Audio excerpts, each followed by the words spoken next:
नमस्कार। ये बड़ा एक दिलचस्प समाचार है।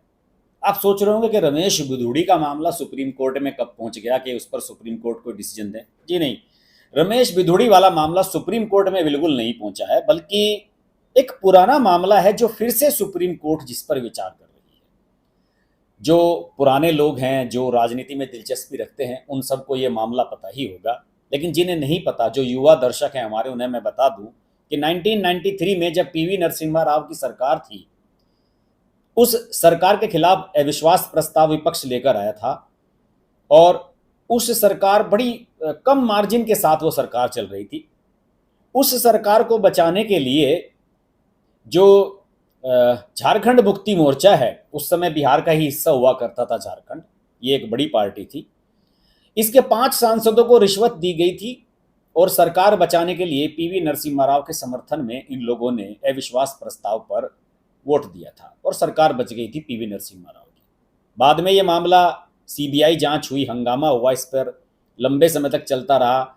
और 1998 में जब इसमें सुप्रीम कोर्ट की 5 जजों की बेंच ने अपना फैसला सुनाया, संविधान पीठ बनी थी कि भाई बड़ा मामला तकनीकी हो गया है, तो उस समय संविधान पीठ ने यह फैसला सुनाया कि साहब देखिए, पार्लियामेंट के भीतर जो कुछ हुआ है उस मामले को लेकर किसी भी जनप्रतिनिधि, सांसद या कोई अगर विधानसभा में हुआ है तो विधायक के खिलाफ कोई एक्शन नहीं लिया जा सकता। ये संविधान में उन्हें छूट दी गई है। इसलिए पार्लियामेंट में सभी सांसद बेबाक तरीके से अपनी बात को कहते भी हैं और डरते नहीं हैं। अरविंद केजरीवाल, आपको पता ही है कि लगातार विधानसभा का सत्र बुलाते रहते हैं और वहां प्रधानमंत्री को, सबको गालियां देते हैं, क्योंकि उन्हें पता है कि संविधान में यह छूट है जनप्रतिनिधियों को कि वे सदन के फ्लोर पर कुछ भी कह सकते हैं। उसे स्पीकर अपनी सहमति से कार्रवाई से निकाल तो सकता है, लेकिन किसी को भी कहने का अधिकार सबको है। तो शिबू सोरेन और बाकी सब लोग बच गए थे खैर इस मामले में, हालांकि कुछ समय तक जेल में भी जाना पड़ा था कुछ लोगों को। शिबू सोरेन की पार्टी की ही एक सांसद सीता सोरेन उस समय हुआ करती थी। इस समय 3 बार की एमएलए हैं सीता सोरेन। और जो मुख्यमंत्री हैं उनकी भाभी हैं। मुख्यमंत्री हेमंत सोरेन के बड़े भाई जो हुआ करते थे स्वर्गीय, ये उनकी भाभी हैं। पहले आपको सीता सोरेन के बारे में बता दूं। सीता सोरेन जो है वो पार्टी के अंदर ही, झारखंड मुक्ति मोर्चा के भीतर ही एक आवाज है जो लगातार हेमंत सोरेन के खिलाफ आवाज उठाती रहती हैं। सीता सोरेन अपने पति की मौत के बाद राजनीति में आई थी। मैं इनके बारे में बता दूं क्या इनका मामला था और क्या इनकी बैकग्राउंड है। दरअसल हुआ यह था कि जो सीता सोरेन के पति हैं स्वर्गीय दुर्गा सोरेन, वो इनके बड़े भाई थे। और ये जो हेमंत सोरेन हैं, ये इनके मझले बेटे हैं शिबू सोरेन के।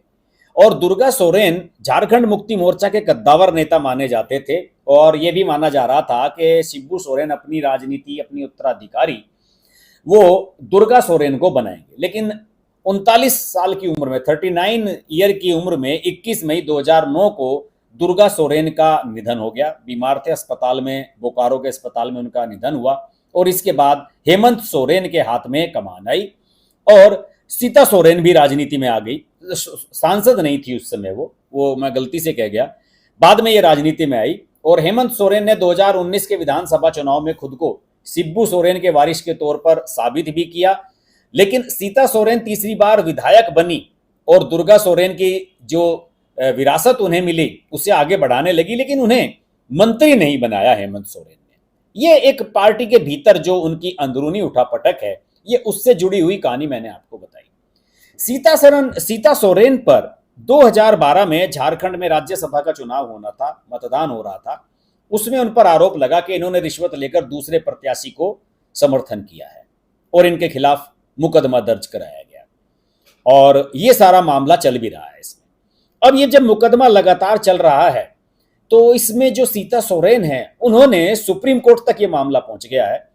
सीता सोरेन ने इस मामले में ये पक्ष रखा है अपना। उन्होंने कहा कि जब 1998 वाला जो रिश्वत मामला हुआ था, उसमें जब किसी सांसद के खिलाफ कोई एक्शन नहीं हुआ कि संसद के भीतर आपने पैसा लेकर पार्लियामेंट में समर्थन कर दिया सरकार का, जब उस मामले में उन्हें छूट मिल सकती है तो इस मामले में मुझे छूट क्यों नहीं मिल रही है। अब इसमें भारत सरकार पार्टी है, भारत सरकार इस मुकदमे को लड़ रही है। इस पूरे मामले में जो सॉलिसिटर जनरल हैं तुषार मेहता, उन्होंने कहा कि देखिए रिश्वत का मामला अलग है, इसे इस श्रेणी में नहीं रखा जा सकता। और जो अटॉर्नी जनरल हैं आर वेंकट रमनी, उनका यह कहना है कि रिश्वत लेना एक क्राइम है, और किसी भी सांसद को अगर वो या किसी जनप्रतिनिधि को अगर वो फ्लोर पर सदन के भीतर कोई ऐसी हरकत करता है जो क्रिमिनल एक्ट में आती है या किसी भाषण देता है, तो ये मामला उससे अलग है। इन्होंने सीता सोरेन के जो वकील हैं, उनके वकील ने, रामचंद्रन इनके वकील हैं, उन्होंने अभी रमेश बिधूड़ी वाला मामला इसमें रखा। रमेश बिधूड़ी वाले मामले को रखते उन्होंने कहा कि देखिए रमेश बिधूड़ी ने दानिश अली को पता नहीं क्या क्या कह दिया, हालांकि इन्होंने नाम नहीं लिया, और ये कहा कि भाजपा के एक सांसद ने बसपा के एक सांसद को ऐसे ऐसे कह दिया और उनके खिलाफ कोई एक्शन नहीं हुआ। तो इसमें सरकार का यह कहना है, अटॉर्नी जनरल का यह कहना है कि वो मामला अलग है।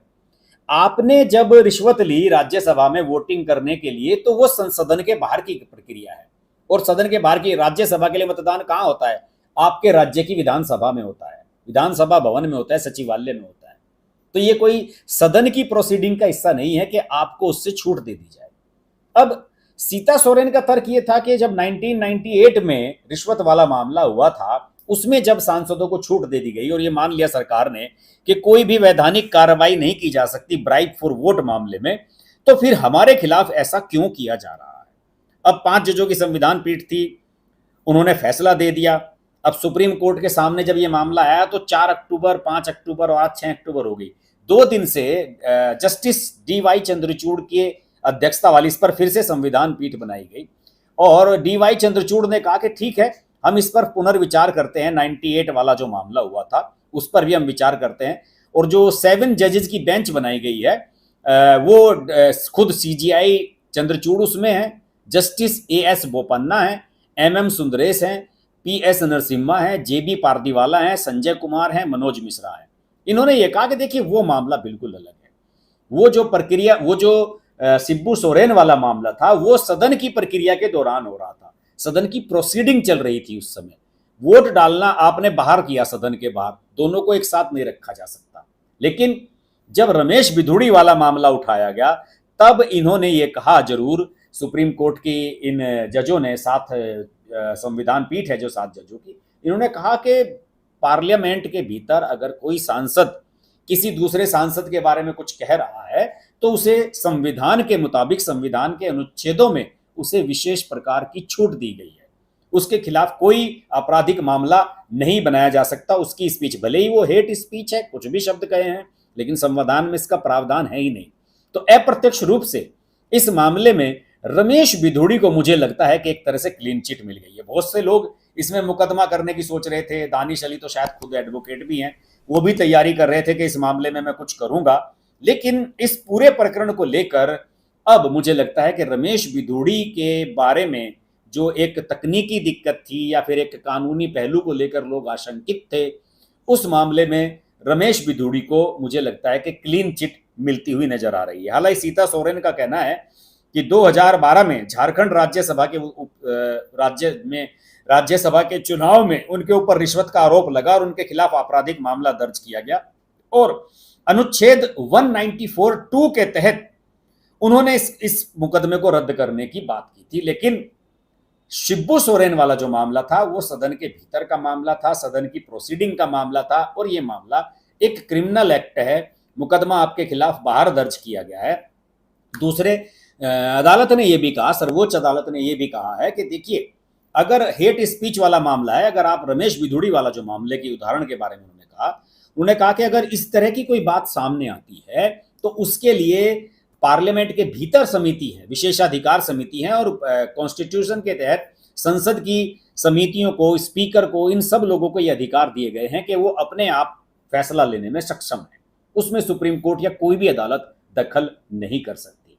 तो इस तरीके से सीता सोरेन के बहाने ही सही ये इन्हें छूट तो मिल गई है। वैसे सीता सोरेन वाला जो मामला है, इस मामले में अभी सुप्रीम कोर्ट ने अपना फैसला रिजर्व रखा है, जल्द ही आएगा। इस बारे में मैं जब आएगा जरूर आपको बताऊंगा। लेकिन हकीकत बात तो यह है कि रमेश बिधूड़ी जो एक दिन में ही विलन बन गए थे कि साहब उन्होंने क्या क्या कह दिया, अगले दिन से ही हीरो बनने शुरू हो गए। पहले उनका टिकट कटने की चर्चा थी, अब बताया जा रहा है कि टिकट पक्का हो गया है, किसी का भी कट जाए, बिधूड़ी का नहीं कटेगा।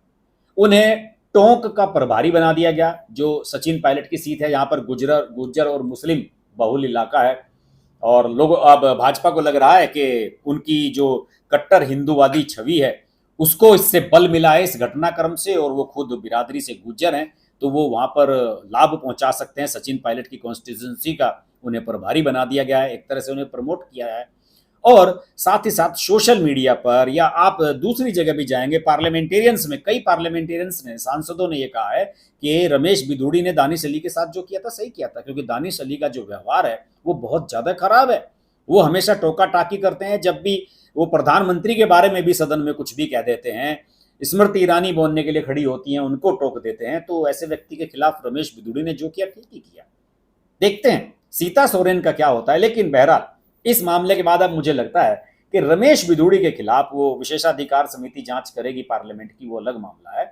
लेकिन मुझे लगता है कि अब रमेश बिधूड़ी का कुछ बिगड़ने वाला है नहीं, कम से कम कानूनी पेंच उनके समर्थन में है। और सुप्रीम कोर्ट ने अप्रत्यक्ष रूप से सीता सोरेन वाले मामले में रमेश बिधूड़ी को भी क्लीन चिट दे दी है, जैसा कि मैं इस फैसले को ऑब्जर्व कर पा रहा हूं।